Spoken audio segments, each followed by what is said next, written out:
In this video, we learn about the NCERT questions of chapter number 1 of the Indian economy. The first question is, what was the focus of the economic policy pursued by the colonial government in India? Colonial government का मतलब क्या होता है? British होते हैं. And what was the impact of these policies? कौन सी policies उन्होंने follow करी और उसका क्या impact हुआ? तो India was the exploitation of the Indian economy. It was the exploitation of the Indian economy with the view to fostering the growth of the British economy. इन्होंने क्या करा? एक्सप्लोटेशन करा इंडियन इकोनॉमी का अपनी growth को अच्छा करने के लिए. The main focus of the economic policy pursued by the colonial government was to make the India as near supplier of raw material from Britain for Britain. मतलब क्या है, उन्होंने ज़्यादातर जो एक्सप्लोटेशन करा, यहाँ से सारा रॉ मटेरियल कहाँ लेके चले गए थे? वो ब्रिटेन में लेके चले गए थे. इकोनॉमिक नोटेबल साइंटिस्ट के नाम हैं इसमें, तो ये आपको नाम याद रखने हैं.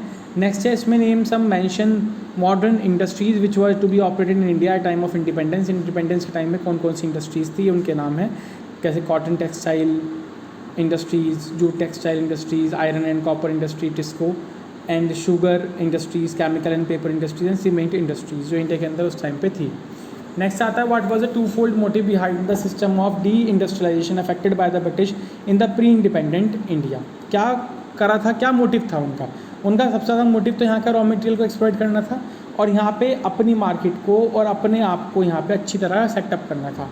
तो to exploit the Indian wealth of the raw material as primary goods like cotton and jute, ज़्यादातर वो चीज़ें यहीं से यही लेके गए.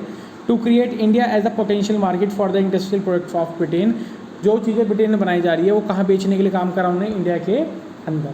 नेक्स्ट देखिए इसमें क्या है, critically appraise some of the shortfall of the Indian policy pursued by the British colonial administration. क्या क्या नुकसान हुए उनसे, उन्होंने क्या करा यहाँ पे, और कुछ हम कह सकते हैं कि कुछ फ़ायदे भी हुए. तो क्या चीज़ है उसमें? Indian policy pursued by the British colonial administration was to foster the growth of facilities of modern industry in certain. उन्होंने जो फॉस्टर का मतलब होता है रैपिड, ज़्यादा ग्रोथ करने की कोशिश करी. There was hardly and capital industry to promote the further industrialisation India. बहुत कम कैपिटल इंडस्ट्रीज थी जिससे यहाँ पे इंडस्ट्रियलाइजेशन बढ़ जाए.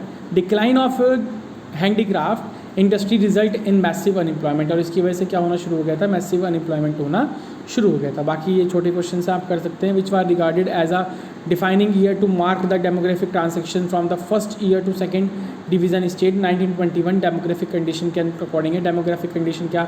Birth rate, death rate, infant mortality rate, ये सब condition 1921 a great year of divide. फिर इसमें आता है under source some Indian most crucial economic challenges at time of independence. क्या क्या नुकसान थे, क्या क्या चैलेंजेस थे हमारे टाइम पे इंडिपेंडेंस टाइम जब हमारा देश आज़ाद हुआ था? इंक्रीजिंग डिपेंडेंस ऑफ पॉपुलेशन और एग्रीकल्चर. ज़्यादातर लोग किस पर डिपेंडेंट थे? एग्रीकल्चर पे. ट्रेडिशनल मेथड कैसा था? मेथड ट्रेडिशनल था.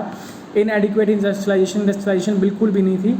Decay of Indian handicraft. Indian handicraft क्या था आपका? बहुत ही कम था और ख़त्म हो चुका था. हाई लेवल ऑफ अनएम्प्लॉयमेंट, लोग बेरोज़गार बहुत थे. लो लिटरेसी रेट, लोग पढ़े लिखे बहुत कम थे. और वाइड स्प्रेड पॉवर्टी, और बहुत ज़्यादा गरीबी थी. ये चीज़ हम पहले पढ़ चुके हैं कि हमारा पहला सेंसस कब हुआ था? 1881. हर 10 साल बाद सेंसस होता है. अपकमिंग कब है? 1921 में है. लास्ट क्वेश्चन है इसके अंदर चैप्टर का, the Indian agriculture sector did not suffer due to partition. Indian agriculture suffer नहीं हुआ, इसे डिफेंड और रिफ्यूट करिए. मतलब या हुआ या नहीं हुआ, इसके बारे में बताइए. हम कैसे हैं, कैसे? तो the statement is refuted.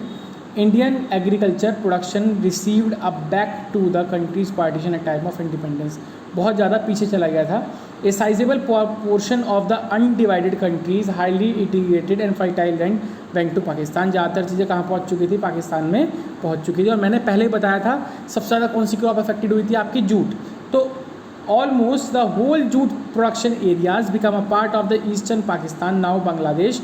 India just industries suffer heavy loss. India की जो इंडस्ट्रीज़ थी उन्हें बहुत ज़्यादा, जूट इंडस्ट्रीज जो थी उन्हें बहुत ज़्यादा लॉस हुआ था, क्योंकि पार्टीशन टाइम में जितनी फर्टाइल लैंड थी, जो जंगल थे, वो सारे कहाँ पहुँच चुके थे? आपके पाकिस्तान में पहुँच चुके थे. Chapter complete.